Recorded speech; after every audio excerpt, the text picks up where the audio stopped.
स्वागत है आप सभी का आपके अपने यूट्यूब चैनल पर। जैसा कि आपको पता है कि आपका एग्ज़ाम जुलाई या फिर अगस्त माह में होना प्रस्तावित है। अभी तक सीटेट ने ये नहीं कहा है कि जुलाई में होगा या फिर अगस्त में होगा, कब नहीं होगा, लेकिन बहुत ही जल्द आपको नोटिफिकेशन देखने को मिल सकती है। फिलहाल जो अपनी ये क्लास चलती है, सामाजिक विज्ञान की क्लास चलती है, इसमें हम लोग 1000 क्वेश्चन करने वाले। क्वेश्चन सारे के सारे वही रहने वाले हैं जो आपके एग्ज़ाम में पूछे जाने की काफ़ी ज़्यादा संभावना रखते हैं। तो अगर आपको सीटेट में सामाजिक विज्ञान का पेपर देना है, पेपर सेकंड के लिए, तो आपको ये क्लास ज़रूर देखनी है और साथ में चैनल को सब्सक्राइब भी कर लेना है, क्योंकि यहीं से आपके एग्ज़ाम में क्वेश्चन बनते हैं और आगे भी बनते रहेंगे। क्योंकि हम क्वेश्चन सारे के सारे वही करते हैं जो एग्ज़ाम में पूछे गए या फिर पूछे जाने की संभावना रखते हैं। तो चलिए अपनी क्लास को शुरू करते हैं। आज का आपका पहला क्वेश्चन है आपका, महापाषाण क्या चिन्हित करने के लिए खड़े किए गए? आपको बताना है कि जो महापाषाण थे वे क्या चिन्हित करने के लिए खड़े किए गए थे। पहला ऑप्शन है जमीन के आधिपत्य के लिए, कि दूसरा ऑप्शन है उपलब्धियों को अंकित करने के लिए, जबकि तीसरा ऑप्शन है परिवार में जन्म के लिए, जबकि चौथा ऑप्शन है कब्रगाहों के लिए। तो आपने देखे होंगे कि बहुत सारे महापाषाण खड़े किए गए थे, तो उनसे क्या चिन्हित होता है आपको ये बताना है। तो इस क्वेश्चन का सही आंसर आपका हो जाएगा ऑप्शन नंबर डी, कब्रगाहों के लिए उनको खड़ा किया गया था। तो जितने भी लोगों ने ऑप्शन नंबर डी कर लिया उनका सबका सही हो जाएगा। अगला क्वेश्चन है, जीवन कष्टों और दुखों से भरा हुआ है और ऐसा हमारी इच्छा और लालसाओं जो हमेशा पूरी नहीं हो सकती के कारण होता है। उपरोक्त दीक्षा किसने दी थी? क्या वर्धमान महावीर ने दी थी, ऋषभदेव ने दी थी, गौतम बुद्ध ने दी थी या फिर शंकराचार्य ने दी थी?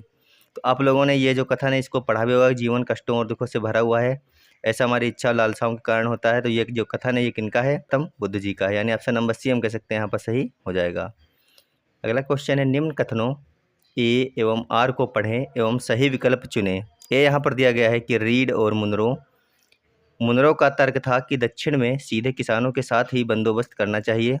आर यहाँ पर दिया है, रीड और मुनरो को लगता था उत्तर से भिन्न दक्षिण में परंपरागत जमींदार नहीं थे। तो आपको यहाँ पर बताना है कि ए और आर दोनों सही हैं और आर सही व्याख्या कर रहा है ए की, या फिर ए और आर दोनों सही हैं लेकिन आर सही व्याख्या नहीं है ए की।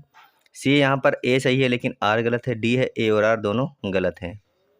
तो आपको बताना है ये जो क्वेश्चन है इसका सही आंसर क्या रहने वाला है। इसी प्रकार के क्वेश्चन आपके एग्जाम में भरमार रहती है और आप लोग कई सारे क्वेश्चन गलत करके आते हैं। हम कह सकते हैं इसका जो सही आंसर हो जाएगा ऑप्शन नंबर ए आपका। ए और आर यहाँ पर दोनों ही सही हैं और जो आर है वो सही व्याख्या कर रहा है ए की। अगला क्वेश्चन है आपके सामने, निम्न में से किस घटना का असम राज्य के साथ अत्यंत महत्वपूर्ण संबंध है? क्या मोपिला विद्रोह का है, दक्कन उपद्रव का है, खिलाफत आंदोलन है या फिर स्वदेशी आंदोलन है? तो इन चार आंदोलनों या फिर विद्रोह या फिर उपद्रव में से आपको बताना है किस घटना का असम राज्य के साथ में अत्यंत गहरा या फिर महत्वपूर्ण संबंध रहा है। तो इस क्वेश्चन का हम कह सकते हैं जो सही आंसर हो जाएगा वो हो जाएगा स्वदेशी आंदोलन का। किसका हो जाएगा? ऑप्शन नंबर डी, स्वदेशी आंदोलन। अगला क्वेश्चन है, दादा भाई नौरोजी की पुस्तक poverty and un British rule in India की व्यापक विषय थीम के बारे में आपको बताना है। इनमें से क्या थी? पहला ऑप्शन है ब्रिटिश भारत सरकार के अभिशासन और प्रबंधन संचालन, ये दिया था इस किताब में, या फिर औपनिवेशिक काल में मुख्यतः बुनकरों को दिए जाने वाले वेतन के भुगतान के बारे में इस किताब में दिया गया था, या फिर भारतीय उपमहाद्वीप में ब्रिटिश शासन के आर्थिक प्रभाव के बारे में इस किताब में बताया गया, या फिर ईस्ट इंडिया कंपनी के अधिकारों को दिए जाने वाले वेतन और सुविधाओं के बारे में इस किताब में या फिर इस विषय में इसमें चर्चा की गई है। तो हम कह सकते हैं जो क्वेश्चन है इसका आंसर बहुत ही कम लोग दे पाए थे और आप लोगों भी शायद गलत ही कर रहे होंगे। इसका सही आंसर हो जाएगा ऑप्शन नंबर सी, भारतीय उपमहाद्वीप में ब्रिटिश शासन के आर्थिक प्रभाव के बारे में poverty and British rule in India, ये जो पुस्तक थी इसमें बताया गया है। अगला क्वेश्चन है, निम्नलिखित में से किस भाषा समूह के लिए गांधीवादी श्री पोटी श्री रामुलु ने अलग राज्य की मांग करते हुए अनशन किया जिस पर उनकी मृत्यु हो गई? पहला है तमिल, दूसरा है कन्नड़, तीसरा ऑप्शन है तेलुगु, चौथा ऑप्शन है मलयालम। उम्मीद है आप लोगों ने आंसर कर लिया होगा। इसका सही आंसर हो जाएगा ऑप्शन नंबर सी, क्या हो जाएगा? तेलुगु। क्वेश्चन है, निम्नलिखित कथनों ए, बी तथा सी पर विचार कीजिए तथा सही विकल्प का चुनाव या फिर चयन कीजिए। कथन ए है आपका यहाँ पर, कर्क रेखा व मकर रेखा के बीच के क्षेत्र को शीतोष्ण कटिबंध कहा जाता है। कथन बी है, ताप कटिबंधों का वर्गीकरण देशांतरों के आधार पर किया जाता है। कथन सी है, शीत कटिबंध में सूर्य की किरणें तिरछी पड़ती हैं तथा कम ताप देती हैं। तो यहाँ पर आपको बताना है केवल ए सही है, केवल बी सही है, सी सही है या फिर बी और सी दोनों यहाँ पर सही हो जाएंगे। तो क्वेश्चन नंबर 38 आप लोगों ने पढ़ लिया होगा, इसका आंसर आप लोग कर रहे होंगे। तो इसका जो सही आंसर हो जाएगा वो जाएगा ऑप्शन नंबर सी। यहाँ पर केवल यहाँ पर सी सही है, बाकी दोनों गलत हैं। क्वेश्चन है निम्न में से बेमेल को छांटिए। इनमें से ऐसा कौन सा ऑप्शन है जो मेल नहीं कर रहा हो? संवहनी वर्षा है, पर्वतीय वर्षा, चक्रवाती वर्षा या फिर ज्वारी वर्षा। तो इनमें तीन एक जैसे हैं, लेकिन एक जो ऑप्शन है वो तीन से भिन्न है या फिर अलग है, आपको उसी को निकालना है।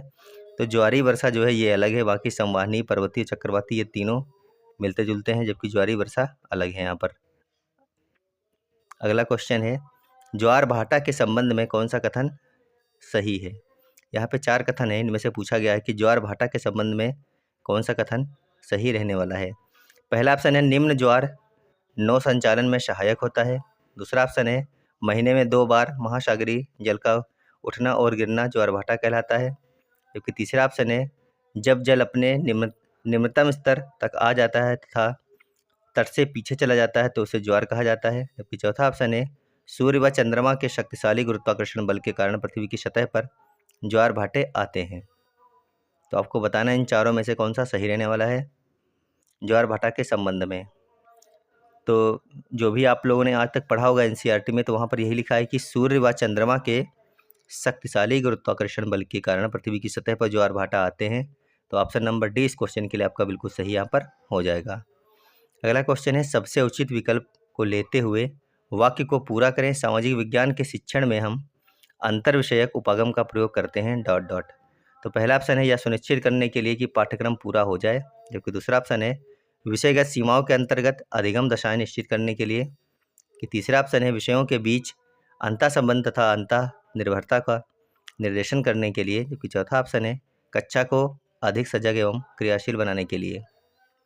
तो इन चारों ऑप्शनों में से जो आपका सही ऑप्शन रहने वाला है वो जाएगा ऑप्शन नंबर सी। यहाँ पर विषयों के बीच अंतः संबंध तथा अंतः निर्भरता का निर्देशन करने के लिए जो है यहाँ पर आपका सही आंसर रहने वाला है।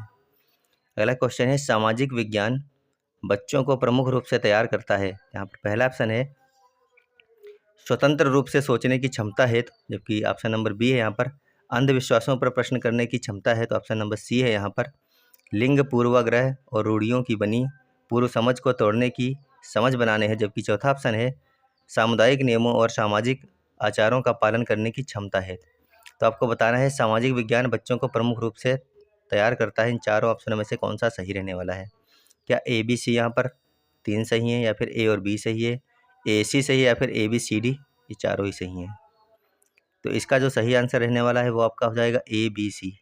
ऊपर वाले तीनों आपके सही हैं यहाँ पर ए बी और सी। अगला क्वेश्चन है सामाजिक विज्ञान की कक्षा में अध्यापक एक विशेष संस्कृत के शिल्प तथ्य और लोक कक्षाओं का प्रयोग करता है ताकि उस संस्कृत के संदर्भ में छात्रों की जिज्ञासा बनाई जा सके। यह उदाहरण है। पहला ऑप्शन है कहानी कथन का, दूसरा ऑप्शन है रोल प्ले का, तीसरा ऑप्शन है स्रोत पद्धति का, जबकि चौथा ऑप्शन है मुक्त परिप्रश्न का। सही विकल्प का आपको इनमें से चयन करना है, कौन सा सही हो जाएगा इन 4 ऑप्शनों में से? क्या ए और बी दोनों सही हैं, बी और सी सही है, और डी से, या फिर सी और डी सही हो जाएगा? तो काफ़ी अच्छे क्वेश्चन हैं, आप लोगों को लगातार बने रहना है इन क्लासों में, और चैनल को सब्सक्राइब करके रख लीजिए। यहीं से क्वेश्चन आते भी हैं और आगे भी आते रहेंगे। इस क्वेश्चन का सही आंसर हो जाएगा ऑप्शन नंबर डी। यहाँ पर सी और डी वाला आपका सही हो जाएगा। तो ऑप्शन नंबर डी हम कह सकते हैं सही है इस क्वेश्चन के लिए। अगला क्वेश्चन है एक लोकतांत्रिक कक्षा में शिक्षकों की क्या जिम्मेदारी है? अगर कोई कक्षा एक है जो कि लोकतांत्रिक कक्षा है तो उसमें शिक्षकों की जिम्मेदारी क्या हो सकती है? पहला ऑप्शन है कक्षा संबंधी निर्णय सरकार के लिए छोड़ना। दूसरा ऑप्शन है कक्षा में अनुशासन संबंधी मुद्दों को नज़रअंदाज करते हुए पाठ्यक्रम पर ध्यान देना। तीसरा ऑप्शन है स्कूल प्रबंधन और छात्रों के बीच स्वतंत्र रूप से नियम और कायदे स्थापित करना। चौथा ऑप्शन है छात्रों को अपनी बात स्वतंत्र रूप से कहने के युक्तिपरक अवसर प्रदान करना। तो आपको बताना है कि एक लोकतांत्रिक कक्षा में शिक्षकों की क्या जिम्मेदारी रहती है या फिर क्या होनी चाहिए। तो उम्मीद है आप लोगों ने अपना आंसर कर लिया होगा। यहाँ पर जो सही आंसर है हो जाएगा ऑप्शन नंबर डी, छात्रों को अपनी बात स्वतंत्र रूप से कहने के युक्तिपरक अवसर प्रदान करना। तो जितने भी लोगों ने ऑप्शन नंबर डी यहाँ पर कर लिया था उनका सबका ये क्वेश्चन सही हो जाएगा। अगला क्वेश्चन है विभाजन विषय पर चर्चा के लिए आप कक्षा में कौन सा प्राथमिक स्रोत ला सकते हैं? पहला ऑप्शन है दिल्ली के पुराने किले में सन 1948 के शरणार्थी कैंप की तस्वीर या फिर चित्रों को। दूसरा ऑप्शन है गदर एक प्रेम कथा चलचित्र फिल्म को दिखाकर। तीसरा ऑप्शन है ट्रेन टू पाकिस्तान उपन्यास नावल को आप उनको सुनाएंगे। यहाँ पे चौथा ऑप्शन है तामस कहानी के उद्धरण से। तो विभाजन जब अपने देश का हुआ था भारत पाकिस्तान का, तो अगर आपको चर्चा करनी है विभाजन के विषय के ऊपर तो आप इनमें से किसको बच्चों को इनमें से किस चीज़ को दिखाएंगे या फिर सुनाएंगे या फिर पढ़वाएंगे, ये यहाँ पर पूछा गया है। तो इसका जो सही आंसर हो जाएगा ऑप्शन नंबर ए होगा। दिल्ली के पुराने किले में सन 1948 के शरणार्थी कैंप की तस्वीर आप उनको दिखाएंगे, जहाँ पर कई सारे लोग रुके थे, बिछड़े हुए लोग धीरे धीरे मिल रहे थे और कई सारे लोग लापता हो गए थे, वो भी वहाँ पर रोके जा रहे थे। तो आप जब इनको ये तस्वीर दिखाएंगे तो लोग वो जो बच्चे हैं वो समझ जाएंगे कि किस प्रकार से क्या हुआ था। तो उम्मीद है आपके इन 15 क्वेश्चनों में से कई सारे क्वेश्चन सही भी निकले होंगे और कुछ गलत भी निकले होंगे। तो कोई भी डरने की ज़रूरत नहीं, क्योंकि अगर आप बने रहेंगे तो आपकी जो प्रैक्टिस है वो बेहतर से बेहतर होती चली जाएगी। फिलहाल हम आपको अगली क्लास में मिलेंगे। जब तक आप लोग पढ़ते रहिएगा, स्वस्थ रहिएगा, मस्त रहिएगा। धन्यवाद, बाय बाय।